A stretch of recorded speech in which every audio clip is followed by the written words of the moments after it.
Merci de rester fidèle à nos programmes. Nous sommes mardi 21 août 2012. Bonjour et bienvenue à cette première édition d'information. Effondrement de maisons mal construites, puis abandonnées au bord des routes, ou tout simplement éboulement de pierres à partir des carrières sur les riverains. Les autorités du gouvernorat du district de Bamako sont préoccupées par l'ampleur du phénomène. Les sapeurs-pompiers sont sur le qui-vive pour sauver des vies humaines. Alpha Maïga a consacré un dossier au phénomène. Détrompez-vous, ce n'est pas les falaises de Bandiagara où nous nous trouvons. Nous sommes bien ici à Bamako, dans un quartier de la capitale appelé Tchétchénie en commune 4. Malgré le danger visible, des maisons y poussent anarchiquement. J'habite ici à Tchétchénie. C'est ce que nous avons pour habiter. Si on n'a pas autre chose, nous sommes obligés de venir ici. À la longue, les concessions d'habitat sont transformées à d'autres fins. Comme le ridicule ne tue plus, c'est une boulangerie qui est construite au flanc de la carrière à Sabaliboubou, en commune 5. C'est une boulangerie. Non, on n'a pas de programme. Pour faire ça, comment vous avez fait? Bon, ils ont cassé un peu pour trouver un train. Cependant, ils sont conscients des risques auxquels ils sont exposés. Cette détonation émane d'un explosif. C'est pour perforer la carrière. On est en train de faire ça dans la force. Marathon avec le brin, donc on a fait tout. Bouger jusqu'à 50 mètres, 30 mètres. Mais si tu n'as pas de maison dans la vie, toi tu n'as pas de moyens. Que tu le sais, loyer, tu n'as pas de moyens. Donc obligatoire, même si ça est risque, tu es obligé de faire. À cette proximité, les dangers sont énormes et multiformes pour les populations. Populations dont la majorité sont des femmes et des enfants. Et tout le temps, la protection civile a intervenu. Les exploitants sont d'abord les premières victimes de ces carrières, suite aux écroulements, et même suite au glissement des terrains. Et le second danger, c'est quoi? C'est par rapport à la population. Ces carrières constituent des zones de recueillement d'eau et des zones à risque d'inondation. Le plus grand danger, c'est que c'est dans les zones d'agglomération. Que ce soit à Lafiabou, Talco, que ce soit à Sangarebougou, que ce soit au niveau même de Lafiabou, derrière le lycée Prosper. L'ancienne carrière de Razel, et il y a eu une jeune fille qui est morte comme ça. Elle et pratiquement toute sa famille, elle partait chercher du sable là pour aller vendre. Et c'est une carrière qui s'est effondrée. Ainsi, à qui appartiennent les carrières? Qui les gère? Il y a ce qu'on appelle la domanialité qui est appliquée aux terres du Mali. Ça veut dire le sol, ça veut dire l'air, ça veut dire la terre. Tout ça, ça appartient à l'État. On appelle le domaine national. Tout ça, c'est l'État qui gère. La gestion des carrières est pourtant réglementée, mais il y a d'énormes problèmes entre exploitants, autorités communales et l'État. Quand on a poussé le collines comme ça, la mairie même, elle voulait mesurer encore pour donner quelqu'un d'autre. La mairie ne voit jamais de parcelles. La mairie ne voit jamais de parcelles. La mairie attribue les parcelles aux gens qui peuvent les vendre après. Les carrés sont implantés sur des collines. Les collines, c'est le domaine public. Le désempierrement, c'est la recherche des espaces. Quand la terre devient rare, il faut la chercher quelque part. Mais les gens doivent savoir que c'est même contre l'environnement. Ça déstabilise tout un système de notre environnement. L'individu ne s'approprie pas. Il y a deux façons de s'approprier. Soit l'État, les services de l'État vous donnent une terre, ou une commune vous donne une terre, ou les propriétaires coutumiers vous donnent une terre.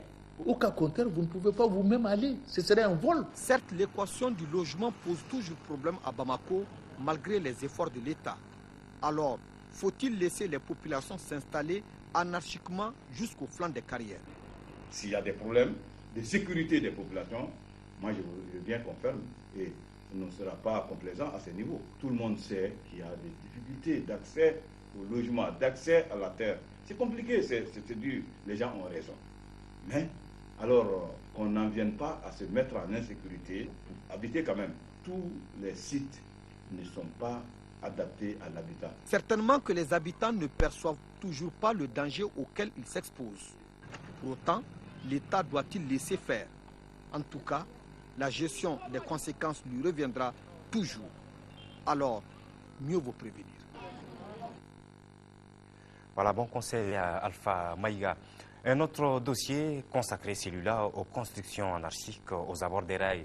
Dans certains endroits, on constate les concessions situées à près de 5 mètres au lieu de 25 mètres des rails. Véritable danger en temps de passage du train. Bouakar Sissoko nous en dit plus.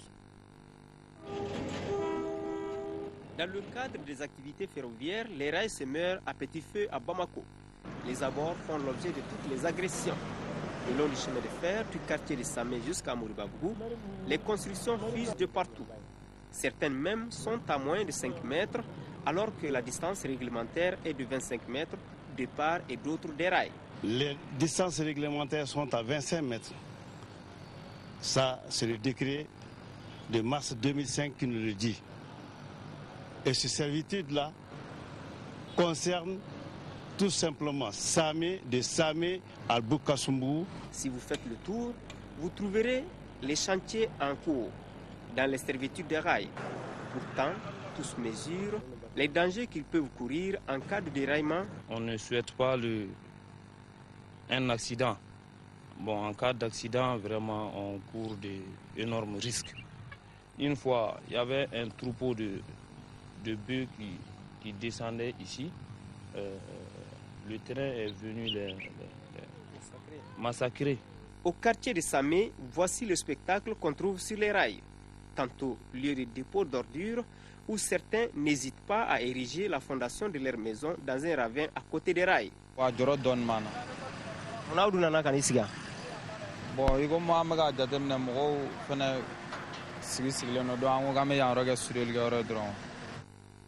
Ici, un bar est blotti sur les flancs de la voie ferrée à risque et péril, qui autorise donc ces riverains à s'installer en ces lieux interdits. Il y a eu des détenteurs de titres qui ont leur titre de propriété installés bien avant nous. Et c'est l'État qui a donné ces titres-là. Donc ce n'est pas la mairie. Les titres ne relèvent pas de la mairie. Normalement, on ne doit jamais céder les titres sans que le maire donne son avis favorable. Dans l'emprise des rails, dans les 25 mètres là, la mairie n'a pas le droit d'installer un citoyen. Vous prenez la RN14, donc la route de Kouloukoro là, les installations que vous allez voir, c'est probablement les aires de lavage, c'est aussi les points de vente. Et généralement, ce sont des autorisations provisoires que nous délivrons aux personnes qui sont installées et en accord avec Transrail. Le long de la voie ferrée à travers Bamako, on rencontre des scènes qui se passent de tout commentaire. Un fil électrique a même les rails pour alimenter une famille. Ce n'est pas fini. La voie ferrée est obstruée par toutes sortes d'incommodités. Les poteaux électriques, eux aussi, sont souvent très proches de la ligne ferroviaire. Pourtant, la loi est claire. L'État a signé une concession avec une société étrangère. Elle concerne le matériel roulant. Les domaines et les bâtiments restent et demeurent des propriétés du Mali jusqu'à la fin de cette convention. Il ne s'agissait pas d'installer n'importe comment ceux qui demandaient à occuper cet espace parce que cet espace est réservé uniquement pour la promotion du trafic ferroviaire. L'occupation anarchique pose un problème de sécurité s'il y a des constructions anarchiques. Lorsqu'on approche un passage à niveau, tout engin ou toute personne qui approche un passage à niveau doit normalement avoir à sa disposition un losange de visibilité qui doit lui permettre à gauche et à droite d'apercevoir tout train au moins à 1,5 km. Donc s'il y a des constructions anarchiques, ce losange de visibilité disparaît et c'est lorsque les gens sont pratiquement sur les rails qu'ils s'aperçoivent que le train est proche et ils sont pris de panique et peuvent se faire écraser, donc ce qui constitue des causes d'accidents, donc d'insécurité, ce qui veut dire que l'occupation anarchique pose un problème d'insécurité pour l'ensemble des citoyens du district de Bamako. et particulièrement ceux qui ont des handicaps, notamment les sourds-muets. Comme on le dit, le train ne fait que suivre les rails. Un certain espace est indispensable pour la visibilité sur la voie. Il y va de notre sécurité. Direction Missira, en commune 2 du district de Bamako. Après la forte pluie qui s'est abattue dimanche soir sur la capitale et ses environs, outre l'inondation des concessions et des artères, la population de cette commune n'était pas au bout de ses peines. En effet, ce sont les ordures en provenance du marché de Médine qui ont complété le décor. Selon les habitants du quartier, la responsabilité incombe à la mairie du district de Bamako qui doit s'occuper de la gestion de ce marché et du curage des caniveaux. Tiamoro Konaté est allé voir. La population de Missira était débordée ce dimanche soir par les eaux de pluie et les déchets solides et plastiques en provenance du marché de Médine. Pour manifester leur mécontentement, les victimes ont ramassé les ordures et les ont entassées au beau milieu des artères.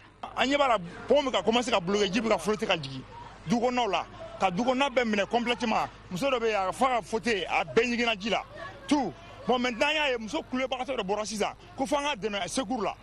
On a fini de bosser ça. Canado Pongro, d'autres bien plonger à Pongro. Quand il y a c'est pas vrai. Dans ce quartier, nombreux sont les caniveaux non curés. À cela s'ajoute la rareté des groupements d'intérêt économique dans le ramassage des ordures devant les différentes familles. Deux raisons qui sous-tendent la prolifération des déchets et la stagnation des eaux. Autour du sinistre, de nombreuses plaintes. Souvent, mitane pour que se ga bon fi war de sara nyama se ga bon bon nan tan se ga nyama nyimi do amna ga tugudi jamana e mo kelen tate ambere taro donc ne war mbanga mairie commune na donc u ka daw yere manu se ga di mo manu na ga nyama na bo u ka di matériel centron ko na war da mare bureti pelu et nyama bon minan quoi les équipements seulement u ka daw yere ma ambala bo. C'est la colère de la population vis-à-vis des déchets qui descendent du marché de Médine. Bon, longtemps nous avons essayé de résoudre ce problème-là. À chaque fois qu'il pleut, donc les commerçants détaillants des légumes au niveau du marché de Médine donc déversent leur surplus ou bien les produits qui n'ont pas été achetés ou bien les produits périmés. Donc ils jettent ça sous la pluie, donc qui viennent s'engombrer au niveau des voies, au niveau des maisons des gens. Tous les intervenants demeurent convaincus que les responsabilités incombent à la mairie du district qui contrôle le marché de Médina-Croix. Les autorités dont il s'agit ont-elles été approchées?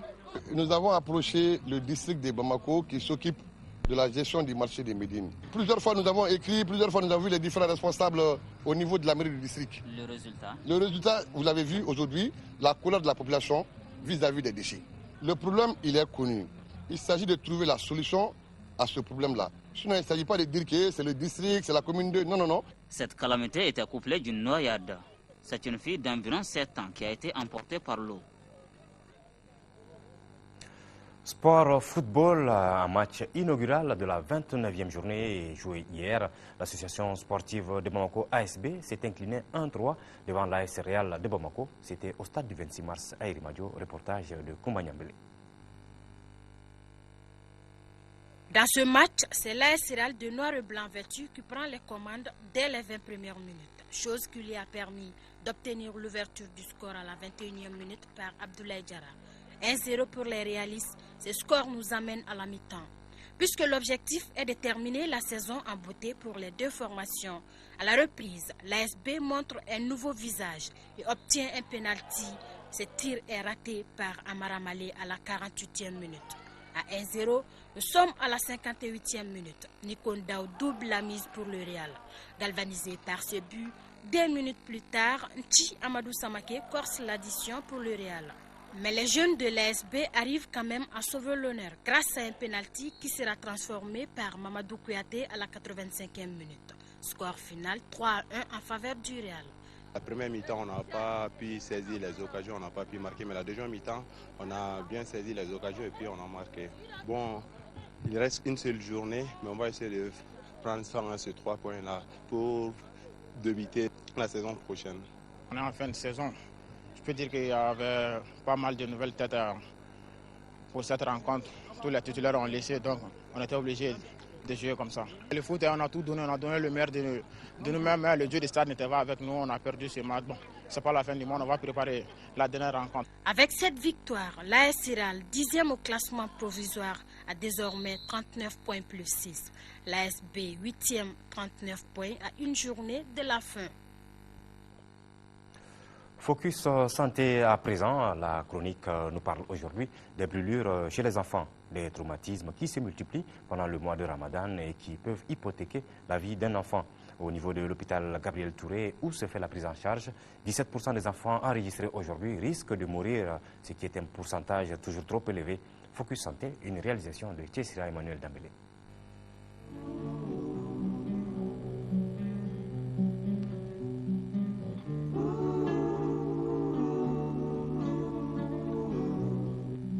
Un enfant, en jouant, sait renverser le contenu d'une marmite sur le feu, sur lui-même.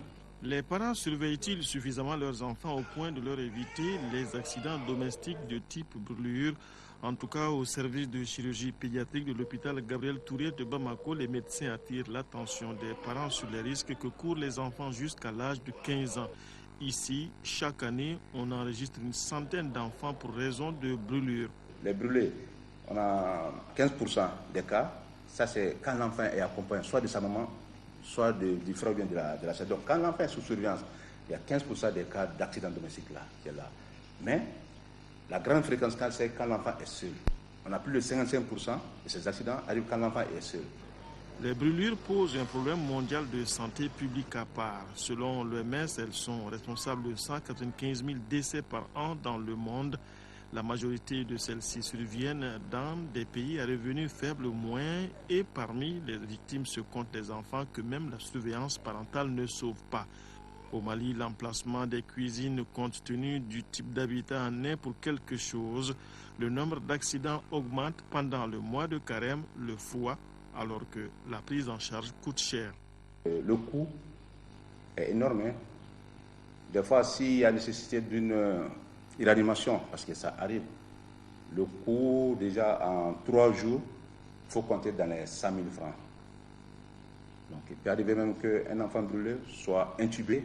La prise en charge des brûlures est multidisciplinaire. Elle implique pédiatres, chirurgiens, anesthésistes, réanimateurs et kinésithérapeutes. Plus de 50% des enfants brûlés enregistrés à l'hôpital Gabriel Touré ont entre 1 et 4 ans. Si aujourd'hui 17% d'entre eux meurent encore, en 2004-2005, 31% d'entre eux mouraient. En cause, la gravité des brûlures et les symptômes qui apparaissent, ce que les médecins appellent la maladie de la brûlure. Il y a une atteinte rénale, une insuffisance rénale qui peut arriver. Des problèmes respiratoires, pneumonie ou autre détresse respiratoire qui peut arriver. Pneumonie chez un enfant, c'est grave, surtout que l'enfant est brûlé. Il y a l'infection qui est là. Il y a le débit, il y a l'anémie qui est là, qui est encore très grave aussi. Il y a le débit sanguin qui diminue, le problème cardiaque peut survenir, et même la fonction hépatique est atteinte. C'est la brûlure qui provoque tout ça. Dans la prise en charge d'un cas de brûlure, le délai de la référence et le premier geste semblent déterminants. Une brûlure se produit, tout de suite, il faut enlever les habits, parce que les habits aussi sont chauds, il faut enlever les habits pour diminuer la température, ensuite mettre l'eau de robinet. L'eau de robinet, pendant 10 minutes comme ça, et refroidir, ensuite, se rendre chez un médecin. Et le médecin, tout de suite, va essayer l'état vaccinal de l'enfant, la vaccination est à jour. Et puis surtout, il faut lutter contre la douleur.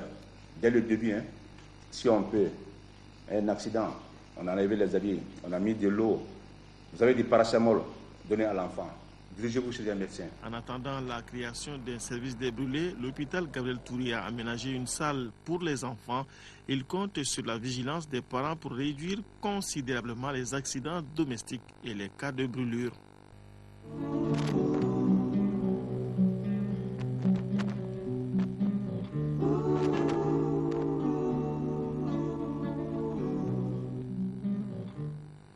Voilà toutes nos excuses pour certaines images difficilement supportables de cet élément Focus Santé. Page noire de cette édition, le général de division à la retraite Mamadou Koulibaly n'est plus ancien chef d'état-major des armées, ancien ministre de la Défense, président de la Commission nationale d'attribution des logements sociaux. Et il est donc décidé hier, les funérailles auront lieu cet après-midi sur la place d'Armes. Le président de la République, par intérim, le professeur Dioncounda Traoré, s'est rendu à à son domicile, au domicile du défunt, pour présenter ses condoléances à la famille éplorée. Voilà, c'est la fin de cette édition que j'ai eu le plaisir de vous présenter. Bonne suite des programmes sur votre télévision nationale.